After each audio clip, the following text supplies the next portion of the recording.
Local news for Friday the 15th of November.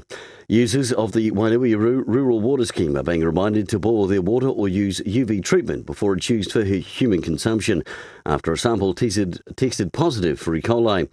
Water should be boiled, and if it's used for things like drinking water and ice, food prep, oral hygiene and for pets. National MPs have joined hundreds of farmers, many from Wairarapa, who arrived at Parliament yesterday to express how disillusioned they are with the government's anti-farming policies. While the Minister for Agriculture, Damien O'Connor, inferred that the appointments were fiction, and Minister for Forestry, Shane Jones, labelled those attending rednecks. One of the major concerns voiced by those attending was the many hectares of pastoral farmland being converted to pine trees, including approximately 12,000 hectares in Wairarapa alone. And today's your final chance to have your say with Wellington Free Ambulance's pop-up shop. Dozens have been in already to share their thoughts over the last few weeks on healthcare-related topics. The pop-up is open in Queen Street, Masterton from 10 a.m. until 4:30 p.m.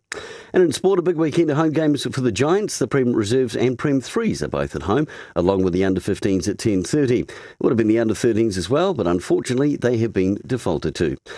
Kia ora for local news and sport, I'm Brent Gare.